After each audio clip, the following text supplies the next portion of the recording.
interviewed before, and we talked about other different books. But let us know where this love series comes from. So basically, Love Something Infinite was the first of currently 3 books, and it was a short story that I kind of started writing, no intention to publish it.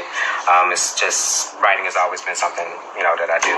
And so I think I was on a plane for an interview to Las Vegas at the time, and just looking for something to occupy my time. And I wrote about maybe 10 to 20 pages on that trip there and back.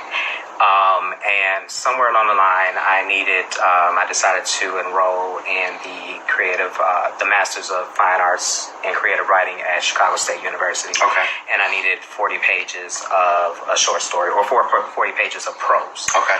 Writing for the application. And then even to finish the program, you needed 100 pages of prose. Okay. And so the short story just kind of kept evolving and growing in length as well as its purpose. And then at some point when I was doing a thesis, if you can imagine all the editing, reading back and forth, I just saw that this story that I wrote, which largely borrows a lot from my personal life and personal experiences, it helped me to kind of sort through some things. And I saw where this book may be helpful to someone else for that same purpose.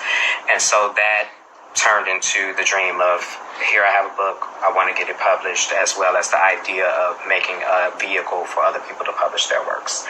Okay. And so that was back in 2011, I believe. It's been that long.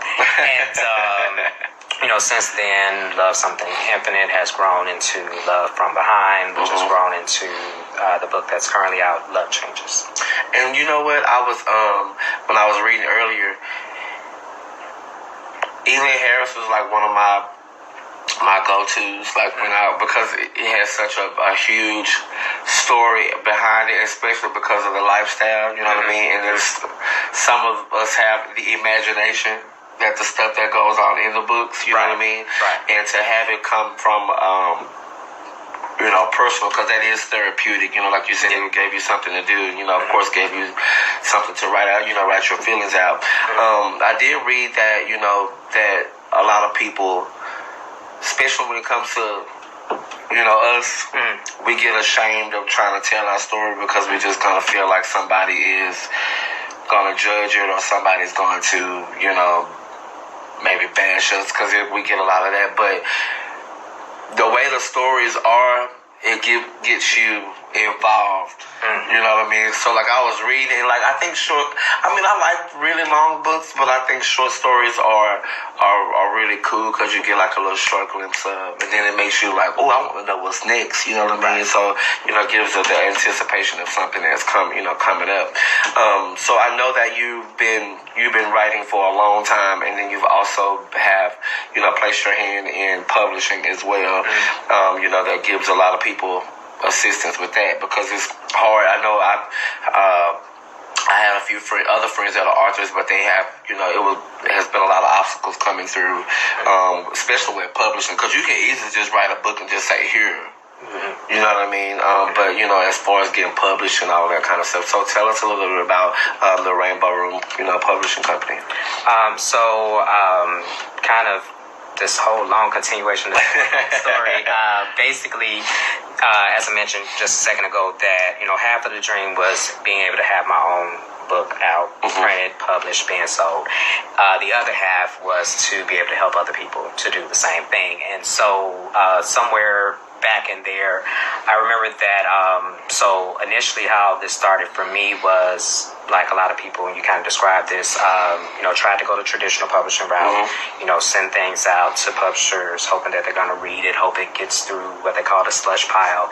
And I had to admit, I didn't wait very long for replies. At that time, I think I was just looking at a lot of different things, a lot of different industries.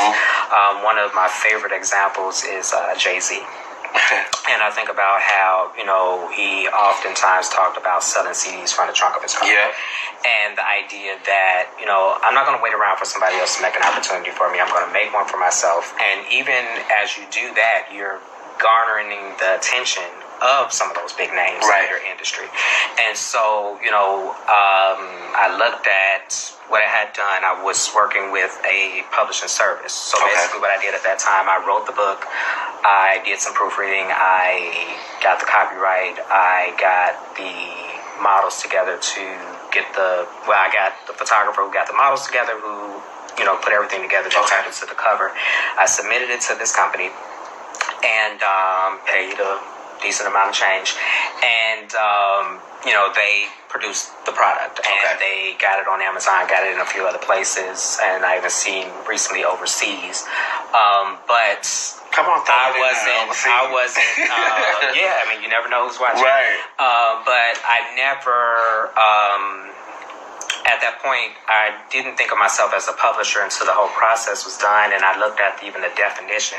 Come on, for the power of definitions, right? The publisher is the person who orchestrates the whole process of this book going from being on this piece of paper, I like visual aids, to this. And they pay for it, they give the direction, and that's what I was doing with that company. I gave them the material, they sent back edits, I accepted or not accepted, I gave them the cover, I said, hey, this is what I want it to look like, here's the money, where's my book, there's my book. And so I said, oh, wow, okay, I guess I'm a publisher. And longer story, but, on the spiritual side of things, within a shorter period of time after the first book was done, the same night that the book was released, the company Rainbow Room Publishing was conceived of or born. And I just kind of heard God saying, you're a publisher, you're a publisher, you're a publisher. And, at that time, that's really, really intimidating to hear, because I've done one book, I've sold maybe at that point maybe 70 copies, and and I mean, thank God for that.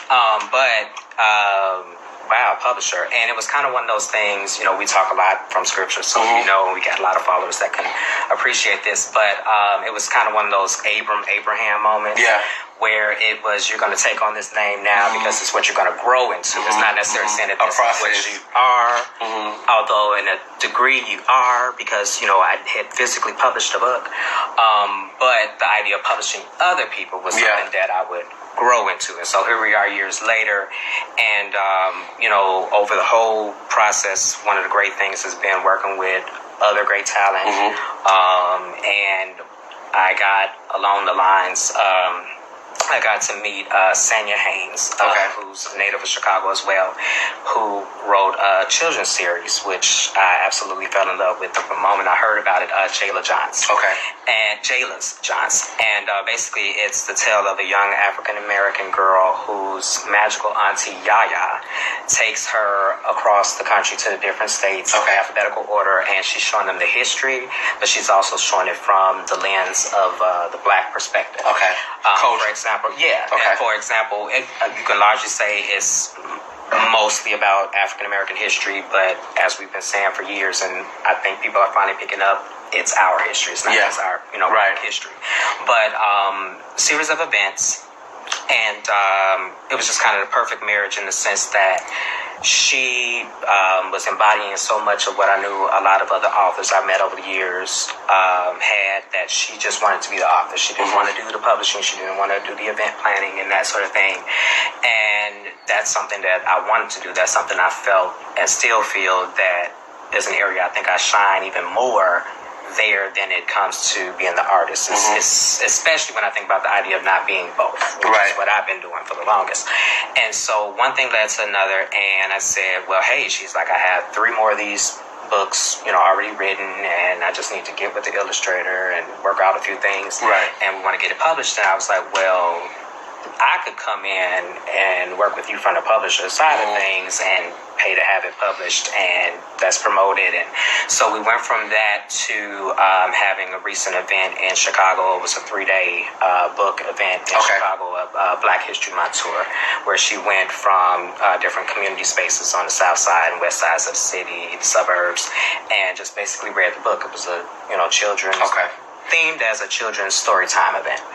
And so that was our way of kind of officially announcing to the world that, hey, we are going to work together. You know, here's Sanya Haynes, this great talent, bringing this great story to Rainbow Room Publishing. And on my side, it opens the children's literature division.